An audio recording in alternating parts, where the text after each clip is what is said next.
school. I was in high school when I decided I was going to law school. And I thought that it would be the best way to take care of our family business. Is like, if I'm a lawyer, I would be best suited to run or, care for the family business eventually. When you say family business, what was it? It was in real estate. Okay. You know what? Litigation is not for me. It's not for my personality type. I'm an overachiever perfectionist. Yeah. And the idea of not having the answer, or I was like, I was good at it, but I wasn't over-prepared. I was like overdoing it. I'm looking for someone who's growth-minded. I'm looking for someone who wants to do things. I could see that. I'm looking for someone who wants to provide for their family. Yeah. I'm looking for someone who wants to become something. That's awesome.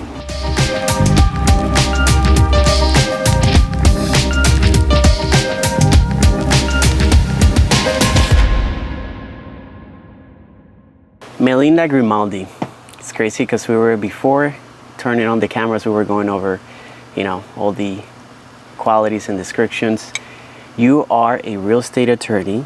That's right. A profession. You're a speaker, professional speaker, going on a lot of speeches lately, and mother. Yes. Wife. Yes. And a giver. I mean, I feel that that's how we met. Yes. You're out there always giving and pouring into realtors. So I just want to start with that, because I feel like I knew of you, like we met each other probably in the last couple of years, but I knew of you since I started my journey 8 years ago in real estate. Okay. So you're great at marketing, because I seen your face. You're always like teaching classes for the board and stuff. Yeah. And I notice also like a lot of realtors know you and use your services, but it's because you're a giver. You're always pouring into people. Where does that come from? So I think there's two parts to that, right? I think that's by nature. I've just always been like that. I love to give gifts, and I love to share what I've learned. I think that's the biggest thing. Talking about giving, you literally brought me another book. I brought you a book. Always bringing something, which is cool. I think sharing what I've learned is the root of all of it. Even like the gift is like a book that I've learned from, the book that I brought to you. And I think that's because I just would love to give someone else a shortcut or a direction for something that maybe took me long to learn, and help people. Is that your love language? Giving or gifting is definitely one of my love languages, for sure. Okay. Do you know if that's your first one, like your top one? I never took like the... You never did. Because I could see that you always like giving something, not only material stuff, but it's like maybe I remember one of the first interactions that you had. You brought a book to me based on a speech that I was giving. Yeah. And my speech was based on that book. You just didn't know about it. Well, you spoke about quantum leaps at a previous talk. And I got inspired on that book. I didn't know. I didn't say it in the speech. Yeah. But you brought that book, like, look, you were talking about that. Yeah. This book is great for that. So you're not only a giver, you make sure that you give something that people need or will help them too, which is awesome. So where do you think that comes from? For your parents, spouse, kids? I mean, my parents were very giving with us, so I've certainly learned from that. We were always the house that had everybody over. We were always the house that our friends would come and hang out, and my parents would feed them, and kind of, so that was part of it, right? I also love to feed people. That's another part of it. But I don't know, that just developed over time, I think, too. And the people that I met, and just, so at the beginning, it was almost like I would share too much. Or I would get kind of that feedback from maybe people that I knew close, like, you don't have to give everything away. Or sometimes you even hear people say that, like, you don't have to share everything that you're doing or that you're learning. But for me, I love to share, because when I share, maybe it inspires somebody, maybe someone learns something, maybe someone gets an idea, maybe someone feels better about something. Yeah. Would you say that comes from also from your background? Because I know you're half Italian, or? I'm full Italian. Full Italian. Yes. So both of your parents are Italian. Both of my parents Italian, yeah. And you talk about hosting and feeding people. Oh yeah, that's definitely from that part of it. Right? So are your parents like that? I got you to meet your dad at one of your, gatherings at your place, and he was the one, cooking. I think it was pasta or something. Yeah, he was cooking that night. past the night. So is that something that he used to do and do often too? My parents are very much givers too, and trying to help all the time in whatever way they can in their capabilities, you know. That's awesome. So finding the way that you can contribute to help someone or a family or people that you know, friends. Yeah, and that's awesome. That's a quality that I've noticed that, you know, definitely helps for business too. Right, and so of course it helps for business. Yeah. Right. So how long have you been doing this, like in the real estate world? I've had my practice. It's about 14 years. It'll be 14 years this fall. Wow. The title company, it'll be. It was during pandemic that I launched it. It would be like 3 years or 4 years. The title side, you. I always did title under my law firm, so you're able to do title under the law firm. Got you. But I just realized there's certain misconceptions sometimes about, or at least certain feelings that other maybe lawyers would give off for doing closings.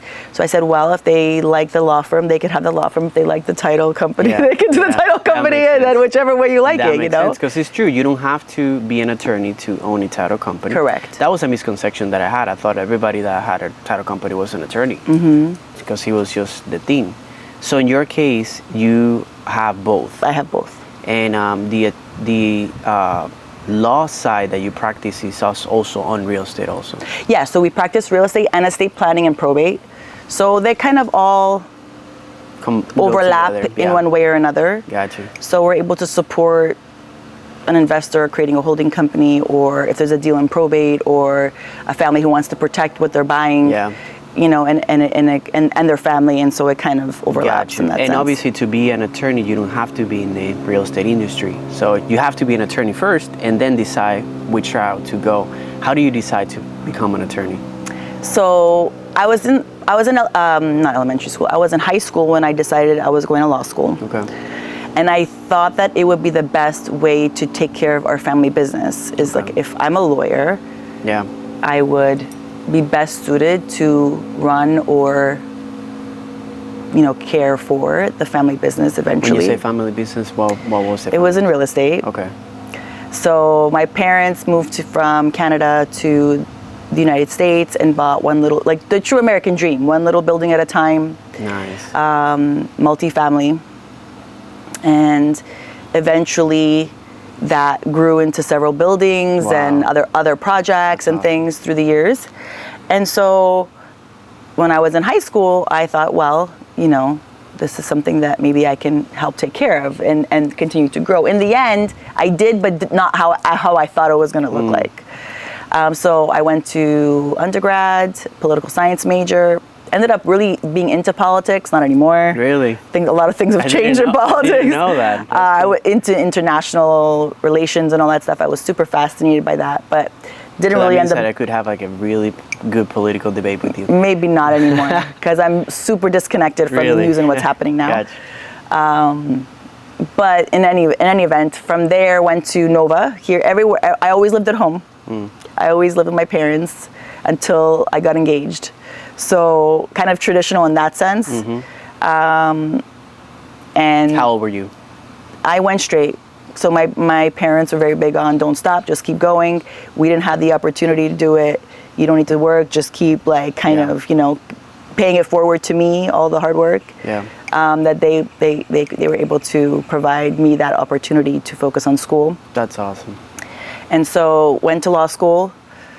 And then all of that is here in Florida. All that is here in Broward County, and FIU up in Boca. And so conclusion of all that is when I got to law school, I thought I wanted to litigate. So everything changed, right? Because I got on trial teams. Litigate meaning like debating and jumping into courtroom stuff. Yeah. I love the strategy. I love the strategy of it. Really? I did trial teams and all that kind of stuff. So it was fun. But then I graduated in 2009. Okay. So when I started school, everyone was hiring. When I finished school, nobody was hiring. Okay, so I turned into a situation that I had to decide: do I go work in foreclosure and bankruptcy? Okay. Which I didn't really want to go there. Then there was some other like government jobs. I didn't really want to go there. So what you're saying is that by the time that you were finishing school, you knew that you were obviously, you got into being an attorney because you wanted to take care of the family business, which was in real estate. Right. But then I thought I wanted to litigate, open my practice, I had to open my own practice right away.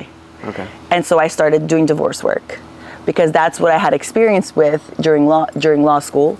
And I had trials and depositions and things during law school, and that was my experience level. So I started my practice 14 years ago doing that, and then slowly getting into real estate, because real estate, you can't just start doing closings. Yeah. There's a certain flow to it. So slowly got into the closing side and slowly realizing, litigation is not for me. It's not for my personality type. I'm an overachiever perfectionist. Yeah. And the idea of not having the answer, or I was I was good at it, but I was an over-preparer. I was overdoing it. And so I realized for my health, for my future, I didn't want to be in that space. Got you. I didn't want to do that stuff. Yeah. So I started to transition myself once my son was born away from everything that was courtroom related, and then to just transactional, which I was already starting to do closings and things like that at that point. Okay. So the inspiration came just to take care of the family business, but he actually... But since I was little, I wanted to be my own boss. Okay. I could see that too. So that was... Were you bossy when you were a kid? Yes. Okay. How many siblings do you have? Two brothers. Two brothers. Are you the oldest? They're younger. So you were always keeping them on track. Yeah. Okay. I was a master delegator. Really? Always a good student, I imagine. Always a good student, I can see that. Yeah. So, okay, I can see where that comes from. And then you get into real estate. How was that at the beginning? Because you had to start... I mean, I imagine, or I can assume that the easiest way to get into real estate transactions and as an attorney is to build relationship with realtors. Yes. Did that start like that? So since my family is in real estate, I was connected with some agents already. Awesome. So it started slowly like that. And then I started to get into coaching. Coaching right away? Not right away, maybe halfway through. Yourself. For myself, okay, as a student receiving coaching. I tried a lot of different things. I tried marketing to buyers and sellers directly. That failed, obviously, because we all know that they really don't know unless there's no realtor involved. Yes. They're not looking for someone. They're being recommended. And so from there, my coach, one day we were talking about marketing, and he was on stage talking about how it needs to, who's your avatar, what's your ideal client, and I said, but and I got up to the mic, because I'm always the type to take most advantage of opportunities when I'm paying a lot of money for coaching. Got up to the mic and I said, this is what I do. Yeah. Who is really my avatar? Is it the buyer, the seller, the investor, or is it the realtor that's referring and the decision maker? And so he said, no, you need to be focusing on the real estate agent, the referral source, the lenders too, different things. And that is who you need to market to. And he basically told me you need to teach them and feed them. Teach them and feed them, which is what you still do. This was, but different than I did back then. But this was 8 years ago, maybe. Yeah. 7 years ago. Yeah. And that's when things really started to shift. That makes is when I started teaching and doing events and things. It's interesting because that was one of the greatest advice that somebody could give you back then. The first thing that I'm hearing is, since the beginning, you weren't afraid to invest on yourself, paying for coaching. That is something that took me a while, too long, to realize that I need help. I was being tacaño, I didn't want to spend the money, excuses, times, or what can I learn from this person that I cannot figure it out myself. So you got into coaching right away? I got into it probably I got into it after my son was born, because what happened is when you start having kids, things change and you need to provide on a whole other level, and you want to do so, you'll see one day things are just going to change. You're like, oh, I got to take this to another level. Yeah. I got to do this faster. I need to free up my time. So I guess getting into coaching was more like, I need help. It got to a point that I'm like, I don't know how to run this business well. And I maxed my own resources, my experience, my sphere. And how long were you practicing yourself without getting coaching? So let's say from 09 to like maybe 6 years. 6 years. So I made a lot of mistakes in the first 6 years. Okay. So the coaching made a difference in your Definitely. career. So you define your avatar. He guides you until you got to target realtors, which makes total sense. You know, that's a trend that I noticed that a lot of vendors within the real estate industry, they try to get away from realtors because, you know, you have to build a relationship and it takes time. Sometimes they already have their preferred title company, their preferred lender. And so you have to keep providing value. Value, yeah. In different ways. And that is difficult when you have a lot of competition, you know. And you mentioned that you got to teach them and feed them. Like, there's so many other vendors trying to teach us something and always feeding us, you know. There's always a happy hour. Yeah. So, I don't do happy hours really. Why? Why? Because my avatar, although I love a good happy hour, my avatar is not gonna be looking for someone at a happy hour. My avatar is gonna want to learn and grow. So when you say an avatar, it's not keeping it as just realtors. No, it's the type your of avatar realtor. of what type of realtors, personality-wise, what they look for, and all that. More like I'm looking for someone who's growth-minded. I'm looking for someone who wants to do things. I could see that. I'm looking for someone who wants to provide for their family. Yeah. I'm looking for someone who wants to become something. That's awesome. That is awesome. And so I feel like I can give value to that. Yeah. I feel like that's also me, so I can relate to that. I also have a lot of moms that I work with. So there was that. I have people who love to cook. You know, there's like different little mini subsections of that. That is so powerful what you just said right there. Because you can relate. Yes. And having a specific avatar within the real estate industry makes it easier too. So what I'm hearing from you is like you're okay with not getting business from anybody else outside of that, you know, circle. It's not outside of that. It's just usually there's a better gel. Usually there's a personal relationship that gets built easier. Yep. Because there's a connection and it's a two-way street and there's value being provided on both sides. Yes. Like I'm learning from you. Yeah. I learn from you. It's not just, you know, a traditional type of thing. 100%. And so I really love that. That's what makes my job fun, is the relationships. And that's where their relationship starts. Because a lot of vendors or title companies, mortgage brokers, they always want to come from contribution and bring some sort of value. But if they don't understand their avatar, then they don't understand what type of value we're looking for. And that's for any business. Any business, 100%. It's not just that. You got to find out what are the challenges of the person that you're trying to market to. It's the same thing in real estate when you're trying to market to buyers and sellers. If you just spread your wings and try to sell all of Florida and buyers and sellers in every type of market and every type of, you know, versus saying, I want to focus on probate and this, not that you won't do the other types of work, but you can speak to them and you'll be able to acquire attention in a different way. It's like in real estate, we have multiple sources of, you know, ways to get our business. Exactly. You have feasible, expires, open houses. And I always tell it to agents, I grab one or two and just focus on that. It's not that you're not going to serve the other ones, but focus just on those two. So I guess I can relate to that. And it's like you said, it applies to any business. Yeah. I mean, and you have been successful on it. Like even yesterday you had an event and a lot of people were like posting and tagging and you were reposting. It's like everybody knows Melinda in South Florida, which is cool. Yeah, but sometimes everybody knowing you is not always enough. Why? Because you need to capitalize on the knowing. And so that's what I'm working on right now. That's what you feel that you're working on right now. You feel that there's still a lot of potential too. There's lots more. That's awesome. There's lots more. Something that and you said that you're working on. Something that you're very good at and that you have helped me a lot tremendously is with being productive. It's not the same just reacting to your day than having a plan. Every time that I talk to you, you always use the word planning. You're always planning something, working on a project, and try to be efficient. And you are. I mean, you have a process for everything. On your title side, everything that you do.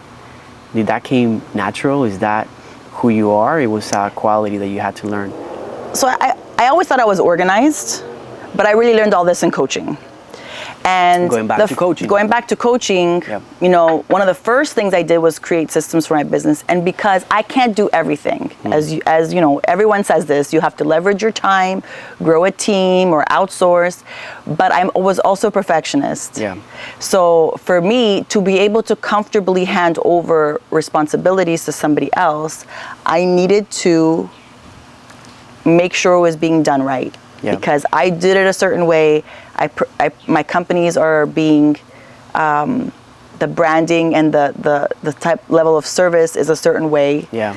So I need everyone to get that same service. And if I start to remove myself from pieces, then that's what, you know, you end up, if you don't have the right protocol, if you don't have the right systems, procedures, templates, flows, you lose that level of service. Yes. And you can make mistakes. Yeah. So and entitled mistakes can be costly. Yes, I could see that. So is that something that you also invested early in your career and on being also efficient and productive? Yeah, so the systems wise, yes. The personal productivity, I had to, you know, you kind of you go through phases in life because as things change, then you need to kind of revamp how you work, how you live. And I found myself earlier this year, like pulling my hair out because everyone was putting stuff on my calendar. I had no time to think.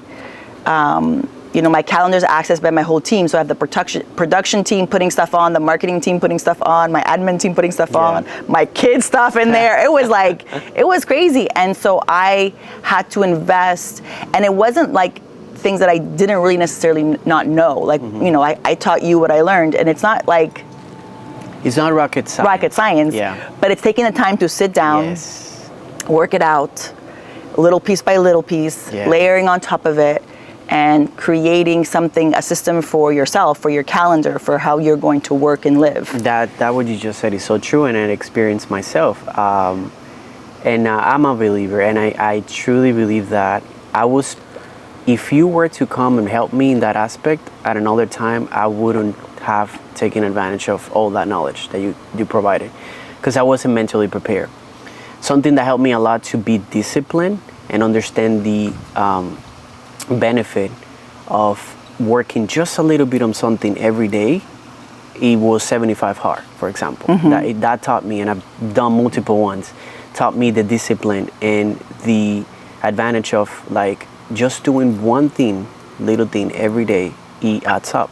Yeah. And something that you helped me a lot was with that, to being productive with my day. I was very good reacting to my day. Whatever comes at me, clients, listings, buyers, whatever it was, I was reacting, and I was being efficient, but I was just reacting. But being able to plan my day ahead of time, it was like gaining control and freeing up time to do stuff to actually grow. Protecting time. Yes. To work on those things, have time for thoughts, have time for projects, right? Like this. Yes. Even this, I was going to say, like, I felt that another time I wouldn't done all of this, because you see the cameras, everything is set up now, but it took a lot of work. It took to develop into a project, which was something that you taught me, you know, to not only put a name to the project, but, you know, put a vision, purpose, and then brainstorm ideas, organize the ideas, and divide it by week.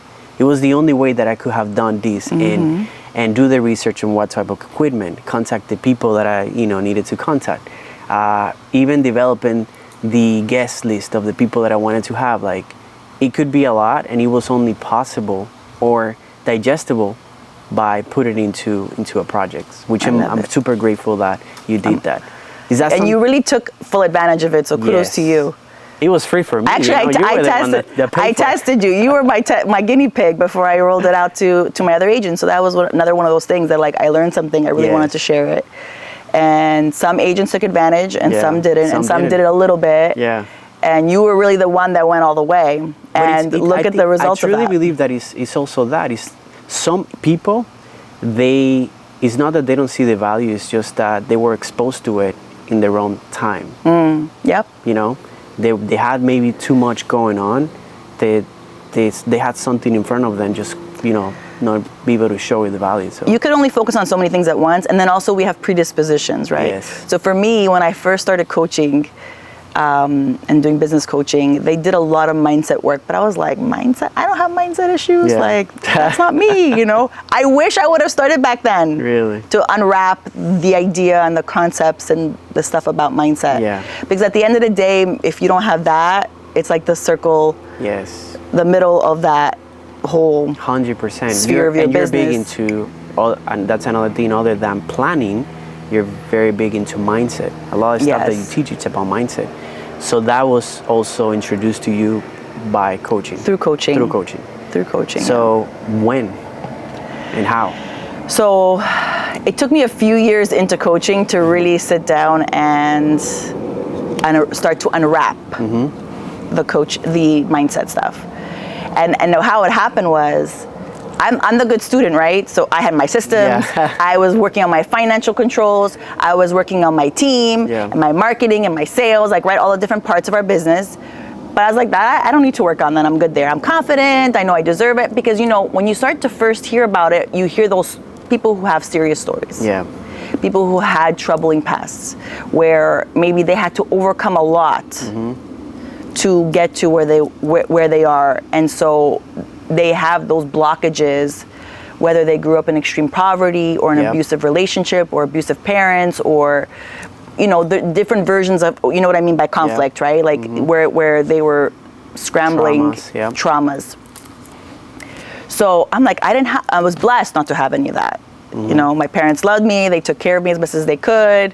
I always felt loved. At least not to that extent. Yeah, and so I didn't come from a place where I thought I had a story. Yeah. Or layers that had to be unwrapped. But everybody has layers. Everyone has predispositions based on who grew them up, how they grew up, where they grew up, what money stories they had, you know, and they inherited. We inherit things. We absorb things, whether it's consciously or subconsciously. Yes. That's so good. Not realizing that, like, for me, so much love made me into a perfectionist. Your parents are still married until this day together. Yeah. So what I'm hearing is that it took you longer than what you wanted to get into mindset because you didn't think that you needed. Yes, didn't think I needed it, but then it got to a point. I was a few years into the program, and I was like, how come everyone's having all this, you know, action here? Breakthroughs and transformations. Breakthroughs, transformations, massive growth. And my growth was slow and steady. And also in real estate, it's relationships. So that also takes longer to develop, right? So the ramp up is harder. You need a lot more because there's cancellation rates, and then there's this, and then there's lots of competition, and it's relationships. They got to know, like, and trust you before they'll put their, you know, the commission in your hands. Yep. You know, so there's all those different layers. So it just took me longer to ramp up. And then also I had my own version of my own blockages that I needed to unwrap. It was slow. I mean, now it's much faster. My mindset work, I've, you know, invested a lot in that, and books and coaching and different things for that. That is powerful. That is so powerful what you just said, because some people think that that you have to have like a crazy story or a crazy past or a traumatized past to be able to get into mindset and growth and personal growth. And you don't. We all have different stories. I you know, other than my mom passing away when I was a kid, like I cannot say that I had any other tragic, and it wasn't tragic, you know. She died out of cancer. It took a while before she passed away. I was a kid too. Yeah. I didn't have, like, you know, any other type of, I have a loving family. I have my siblings, everybody's healthy, you know. Right. So I don't have until this day something that I could say that I had to overcome, you know, so which I'm super grateful for. Yeah. But when you start going deeper, you could find stuff. There's always something. There's always something. There's always something. Yeah. And once you fix one, you find more. Yes. And it's really not as much fixing as understanding yourself. Yep. And awareness. Yeah. I think awareness is a big word that's being used more and more now, because it's super powerful. Because if you're not aware of how you think or why you think or how you feel, that's a big one. We suppress a lot of the stuff and just keep going, especially in real estate. It's a big, like, hustle, market, sell kind of mentality in real estate. And that kind of impacted me in the beginning. And so I had to unfollow certain people in the industry because I'm like, I'm an overdoer, right? Yesterday I heard a saying. Are you competitive too? Not anymore. Okay. I'm competitive with myself. Like, I'm trying to beat myself. I'm not competitive with others. I don't think so. You were saying that you heard yesterday? Oh, yesterday I was listening to, when I went to yoga, the yoga instructor, as we were getting ready to start, he goes, you are human beings, not human doers or doings. So you need to learn to just be. That's good. And that's where you find the awareness of your feelings and your thoughts and what's going on with you. And that's where you find. So when I tell people like where you should start in mindset is to, find some time to figure out what is on repeat that you're playing in your head. And that's probably where you need to start. Yes. And usually when you start looking and digging, maybe it's not something that you gotta work of your past, but something that you're scared to confront of your future. If you are in a place where you don't think that you went through something that you had to overcome from your past, it could be that you're, even afraid of success or something that is stopping you for achieving that. Wow, that was so powerful, everything that you just said. It reminded me, and that only until you start working on yourself, your mindset, personal development, is when you are able to pour into others. It's very hard to start pouring. As much as you want to do it, it's very hard to do it efficiently until you work on yourself. Yesterday, I was listening to a podcast episode with Emma Led and John Maxwell. You probably know both of them. Yeah. Super powerful. He came out recently, that episode. And let me see if I remember. But John Maxwell was saying of one of his last book, how to be able to give yourself to others, you have to first find yourself. And to find yourself, then you have to be yourself. To be yourself, you have to improve in yourself. Once you improve in yourself, then you can pour into others. Like there's an order. Yeah, that makes sense. There's more. I can't remember exactly. Because how can you pour if you don't know what to pour? I'm gonna pull it up because this is powerful. Yeah. I even took a screenshot. It says this is great for content. Look. Yeah, I love that. I took a screenshot. Look, you gotta find yourself to be able to know yourself, and to know yourself, after you know yourself, is when you are able to be yourself. That you are yourself, then you can improve yourself, and then after you improve yourself is when you get over yourself. Yeah. And then that's when you can give yourself to others. I love that. I have a similar one that I say, and I don't remember where I kind of learned from it, but it's in change, right? But you have to know yourself before you can change yourself is part of that process. Well, to change yourself, you first need to be aware that there's something to change. Yep. And how you're behaving or what you're doing.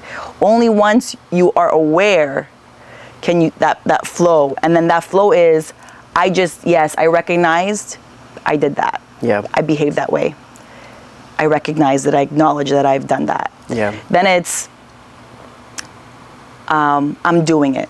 I recognize I'm in the moment. Right now, I'm doing the thing I don't want to be doing or I don't want to be. Yeah.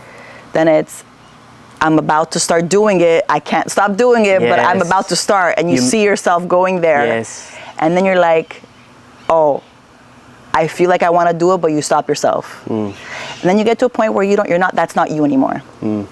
That's good. And working that way backwards. Because a lot of these things are behavioral, and they're instincts that we have to change, rewire. Yeah, that reminds me, and Maxwell too says exactly what you just said. He defines it as awareness, which you mentioned, then intentionality, and then accountability. Those are the things that you need to be able to change. Yeah. You gotta be aware, then you gotta be intentional of the stuff that you want to do to change, and then you gotta hold yourself accountable. So I was asked this question when I was speaking, and then we went off on a tangent, and I never really got back to it, but I think it's super powerful.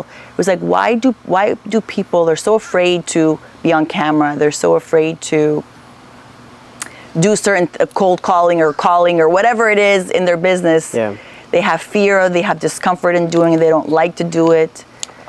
And what can you tell these people to make this change?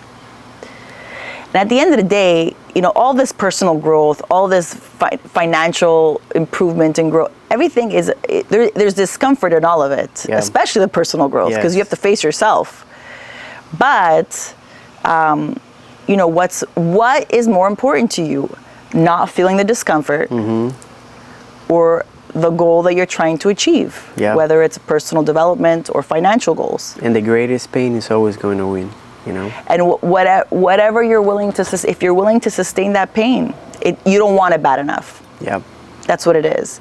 So that's why sometimes people need to hit that turmoil, or that hardship to be able to come out of it. Because I don't want to be here anymore. I don't care what I have to do.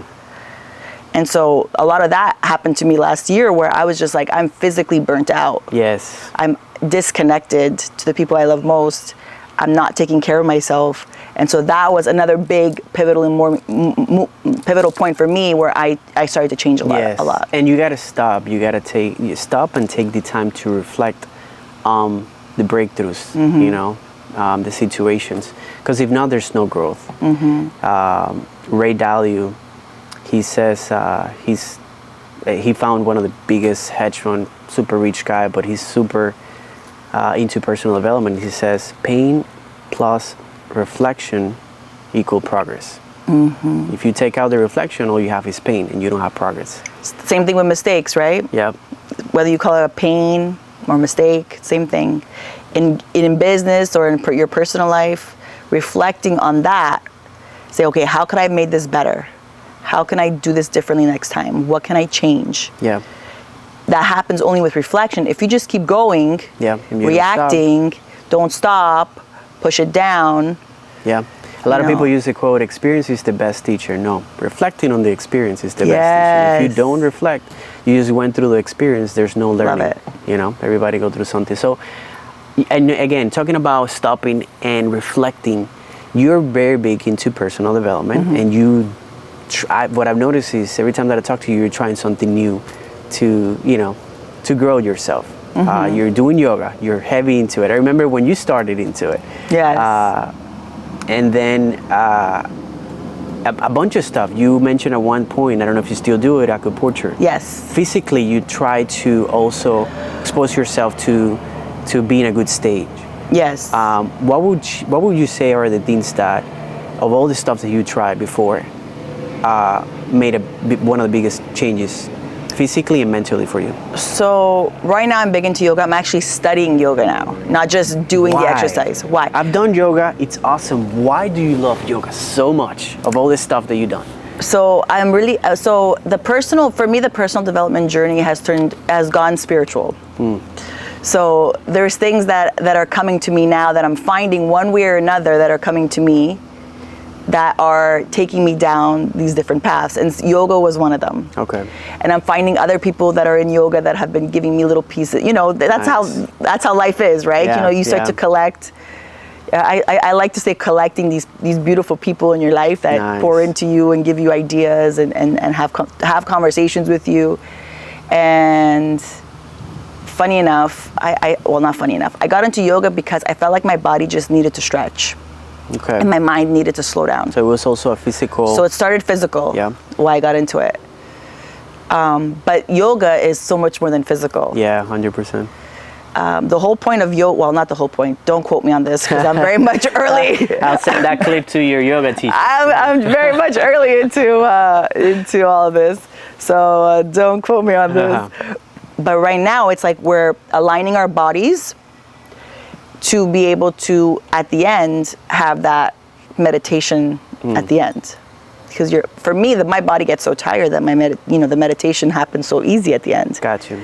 Now, that's how it started. But realizing now, have you heard of Sadhguru? I think he's a yogi with the long beard. Yes. He's all over social and stuff. He's in the personal development space too now. Ultimately, as a yogi, as a guru. Okay. And he said, if your body's not in alignment, it becomes a blockage for what you're trying to accomplish. If you are in pain and you meet God, I just listened to this on my way here. You're not going to ask God for anything else but help, my back is killing me. Yes. Yes. So you need to align yourself energetically and physically, so that it's not a roadblock for you. Wow. That's so powerful. There's that. But then there's a lot more to yoga than that. And so I'm looking into that to kind of go down that path. I'm very early on. Are you one of those that goes in a yoga retreat? Have you done one of those? I've always been interested in that, even before I got into yoga. How does that look like? You go for a 3-day... You disconnect. And you spend the entire day just doing yoga? A lot of these, you don't really pay much to do them. You have to help the ashram, like you clean, you cook, you do different things. You help with your time. So it's also about being present. Being present. Something that we don't, nowadays, today's society, like we don't do often. Yeah. We're too busy reacting. And so the book that I'm reading is called The Inner Engineering. Okay. And it's about, your inner thoughts, your inner soul, I'm very early on in it. But to me, that's all very fascinating. Yeah. Because at the end of the day, all we can control is what's inside. Yeah. And how we feel.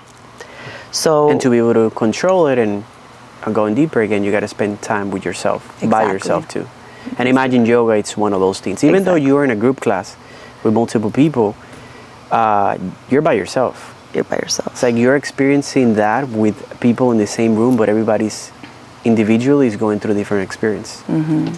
And I feel that every time, which is cool, because you get into your mind. Yeah, exactly. You see what's being thought or not thought. Or eventually stop thinking and just breathe. That alone. Just be. Yeah, just be.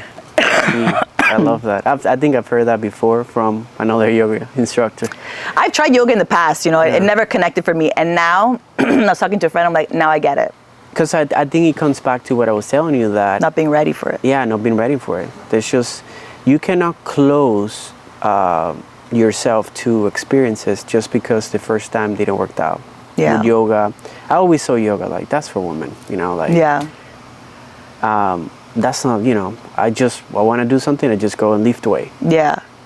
But it's like, now that I'm starting to experiencing stuff and see life differently, the few times that I've done, it's like, wow, this is good. Mm-hmm. For stretching, physically you feel so good. It lubricates your joints. And as we're getting older, that's really why I'm like, I need to change how my body feels, Yeah. But it's so much more than that. Yes. If you really go all into it, it's powerful. Beautiful. That's why you gotta always be open to try it. And I tell that to people with everything, even with going to a therapist. Mm-hmm. Oh, therapist, I once went, I have, somebody that has issue, I once went, but no, they're not there to help you, or I didn't have a good experience on this and that. No, try again. Right. It could be, even the yoga instructor could make a huge difference for you, Definitely. I happened to fall into the right teacher. The right session was the first one. Yeah. And all that. It really was meant for me to continue. Yes, it makes, you cannot discard the whole experience based on the person that was, put in front of you. Same thing with coaching. If you start off with the wrong coach, you can really go sideways, waste a lot of money and go the wrong route, or not be ready to be coached, and then just find yourself in a bad position. So you got to be obviously open to whatever you're trying. Yes. That's the first thing. If you're going to do it, go all in. Yes. And not being afraid to make the change and switch. That's something that I personally been... one of my strengths, I don't know, that's another good book. It's called Strength Finder. And one of my strengths is focus. I can focus very good. Like once I set my mind into something, like I can block everything else. It's a superpower, but also it's a weakness sometimes, because then I close my mind to other stuff and I don't see them. And I think that was a big deal for me. I hire somebody, a coach, I just stick to it, I was loyal to that coaching program or that person. But then, like, if that person wasn't serving me in any way, I wasn't open to the possibility of changing. So that is something that I feel that happens a lot in our industry. We're real estate Got to agents. speak up for yourself. Yeah. If it's not working, that's in anything. That's in anything. That's in anything, whether it's the coaching, a relationship, a friendship, a client. Yeah. So going back to your story. Yeah. You got into coaching. I could see how once you open that door for coaching, you start being coached in all aspects. I know that you're coaching in productivity. You still do that? No, that one's done. So the coaching program that I'm in, that I was in at that time too, it covers all the different parts. Okay. So there's different times for different focuses. To keep it simple. And then you could also take a workshop just to focus on one of those parts. So it's a well-rounded program. Gotcha. I think that all coaches need to have a little bit of a well-rounded approach. If it's a business coach, they can't leave out the personal, the mindset, the balance, what are your personal goals and things. You've obviously throughout the years and experiences accumulated so much knowledge, and you're not shy into pouring into others. But I'm curious, what drives you and motivates you into pouring into others? Like where does that come? I know that I kind of have an idea where it comes from, but why do you still do it? I have this, I don't know, it's not even intentional. Like a lot of the times, I mean, certain things under the marketing of the business, it's tied to that stuff. But certain things is just, because I could be talking on contracts and title and keeping your deal together, and I do. And I coach agents, kind of through their deals when they're rookies and need help on that. But for me, the other stuff is like, I love to talk about it. I love to share it. If I can give someone just that nugget to inspire them. Would you say that is something that fulfills you? Yeah, for sure. All right, just giving. That was one of the first books that I referred me to. It was great. It's like The Go-Giver. The Go-Giver. Yeah. You know what I just finished reading? The Go-Giver Marriage. How was that? Very good. That's awesome. Very good. You should read that one. I will. And because that's another thing too. When you get into mindset and personal development, you're not only focused on one aspect of your life, which is, business. If you could be, I think it's Aaron, my coach, that says a lot, you could be a public success, but a private mess. And I've heard him say that before. Yeah, I've heard him say it, which is powerful and it's so true. We all know those people. Yeah. That we see them in stage, in panels, but when you get closer and know them personally, they're struggling. Some of them, they're even more open to talk about it than others. But some are lonely, some are overworked and overwhelmed. And we all have all those things. And we all have our moments with that too, I think. Yes. But going back to being authentic, and being true to yourself, you gotta first of all be aware and be intentional to be able to hold yourself accountable. Yeah. And that is what a great coach or great coaching does, is try to work yourself and be as balanced. I know some people, they don't believe in having a balanced life, but having balance. I think balance is bullshit. It's bullshit. I know that you're one of those then. But I use the words balance of like always trying to pay attention of all areas of your life. Yeah. It's not that you're going to try to balance it, but to pay attention. If you're working a lot and getting a lot into, make sure that your marriage is in a good place. That you have a good relationship, you're spending time with your kids. Your physical health. There's going to be seasons, but make sure that those seasons are very short and that you're being intentional. Because if you focus on work but you don't, protect your physical health, it's gonna catch up to you. I experienced that myself. Really? I wasn't taking care of myself at all, which is what was like, okay, now I gotta have a trainer, and now I'm doing the yoga, and now so all that was part of my personal journey. Yeah. I was constantly trying to. It just was overload on the need to provide. Yeah. And I can get so focused on work that I would wake up at 4. Just to work my files. Wow. Supervise my team. My team was smaller back then, I was doing that. And then I will go out and market and do events and speak and teach and whatever I had to do during the day. Then come back home and have all these things I still got to do. And then just be totally disconnected. Yeah. And I did not accept that was what I was. Yes. But Because that's another thing too. Can you keep up the pace? Yes. Do you want to? No. It's not scalable. It's not Yeah. You can't sustain that. And I'm sure that's what I'm talking about, seasons. You probably went through a system when you were like, okay, I got to get my shit together here and build systems so that way I can free up that time.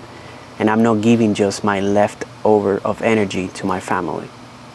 Because sometimes you can be home and have the time but not be present because you don't have energy anymore, or your mind is just somewhere else. Yeah, or you give the best to everybody else during the day and your family gets the scraps, leftovers. Yes.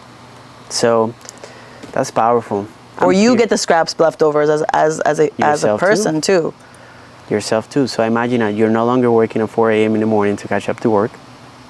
My team's much bigger now though too. That's awesome. So that changes a lot, but it took a while to get there. Yeah. So I have a lot of help. You already went through your season. I went through my season of that. Now, but new level, new devil, as they say. Yes. There's always new challenges. There's always things we're working on. There's always things we have to pivot and pay attention to, know your numbers, pay attention to what's happening, check in with your team, see what's going on. Yeah. All that's important. And that reminds me what you said, something that I told my business partner had in a previously to you and in previous episode.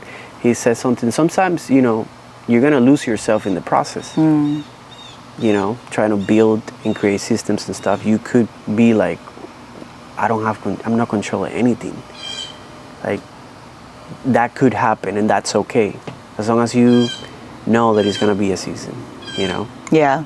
So, I'm curious. Yeah. What is next for Melinda? I know that you are out there. You're well known in the real estate industry. People love you. Everybody that I know that knows you and use your services is like, Melinda is my girl. No, that's nice. So, you have built a very good reputation in the real estate industry here in South Florida. And it's just natural because you care about people and you pour into people. And I experienced that myself in the short period of time that we've known each other. What is next for Melinda? Not for others, not for the people that you help, for you. I want to speak more. Okay. I don't know exactly how that's going to look like just yet, but I know I'll be on stages. I could see that. And I mean, you already are. I am, but larger, bigger stages, Right. bigger stages. Probably with a focus on women. Love that. And probably teaching what I've learned. There you go. In my life. So ultimately, that's the goal. It's what just doing it on a larger scale. That's awesome. On that, and helping women believe in themselves and helping women do what they want to do and not forget themselves in the process. Yeah, that's awesome and powerful too. Because as men, I understand that you guys could carry a lot more. From the outside, it might look like you don't, but you carry because being a mom takes way more than being a dad. We have a lot more of that. Well, not that dads don't have that responsibility when they have kids, but there's just something about being a mother. It's a blessing. It's beautiful, but it's heavy sometimes. Yeah. And if you want to do other things as well, that's what I was even if you're just doing that, it could be heavy because, that could also be difficult, like being a stay-at-home mom, right? But then doing that and trying to run a successful and not feel guilty about doing it, and trying to not lose yourself in the middle of it, and trying to maintain your marriage or your relationship, and you're still a daughter, you're still a friend, That's an interesting word, guilt. Oh yeah, I went through that. Yeah, and I'm sure would you say that that's what drive you to? Because you went through that, and I could see how. That was my first big mindset I had to overcome. Really? Is my mom guilt. Because you were spending too much time? I felt guilty not devoting all my time to my children. I still have those moments. Yeah, I could see that. But when they were little and I was starting to really become a business owner, I had shame with it and guilt from it. And that's where I had to find myself because it was blocking me. I felt like I couldn't do both well. Yeah, and that's where the balance that I talk, it comes, you know? Because you mentioned that, and you might feel like that because you were experiencing it and you were seeing it from your perspective. But I'm sure that if I go to your kids and ask them if they ever lack some sort of love and attention from their mom, they will say no. And I know that for sure.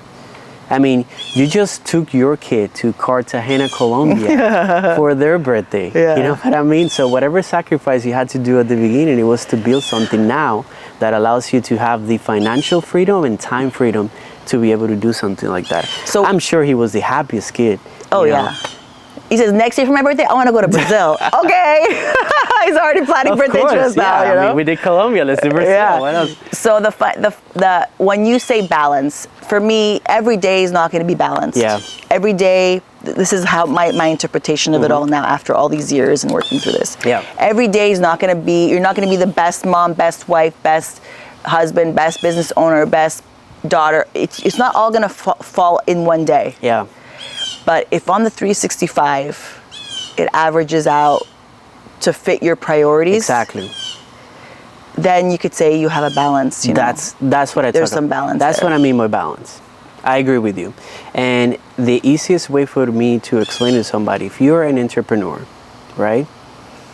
What I've noticed is if you want to be obsessed and very good at something, I find two types of entrepreneurs. You have the ones that they divide their life into literally half of my life, my first 40 years, I want to sacrifice. I want to dedicate myself to my business, my career, you know, to build something. And then the second half of my life, I'm going to enjoy. I'm going to get married, have the kids, travel the world, the houses, everything. The problem with that type of entrepreneur is that the second half of your life is not guaranteed. Yes, that's it's for not. Sure. So what I've realized very early in my life that I don't want to be that type of entrepreneurship. You know, like I rather just, maybe I don't get to have the wealth to that extent or the significance or the build to that point, but I want to have and enjoy simultaneously as I build. Because otherwise, what's the point? What is the point? You know, finding joy, and it could be in the simple things, and a good cup of coffee, you know, finding joy in our day is super important. And I find joy in what I do for a living and speaking and doing all these things. But also finding joy in the other things. And if you don't create the space to have that and the time to have that. Yeah, for sure. That's powerful. So, you know, this week I've been super busy, but last week I took 4 days off to be with my kids and you know, pretty much uninterrupted. So that there's a balance. Balanced life. I guess that's balance. I got you with the balanced life. Melinda, thank you so much. This was awesome. Thank you for the time, for pouring into me. My pleasure. And everyone that I know around me. Like, I gotta tell you, like, I was thinking the other day, well, probably like a couple months ago, I've had the fortune to meet a lot of people in my life, especially recently, that have poured so much into me. And I don't know why I was start thinking of what are those 5 people, you know, that are poured the most in this journey that I'm at right now. And you're one of those. Oh, that's awesome. Like the help that you gave me with the, you know, being efficient and productive of my business, it's like what allows for me to do this. And I truly believe that this is going to be a platform that it's going to help me have a platform to self-expression. There's so much that I want to pour out. And to hopefully because you had that in you too. Yeah, it's been a journey to realize that. You know. Our conversations are very valuable to me too, so thank you. Thank you so much. Looking forward to keep building with you. Likewise. Thank you.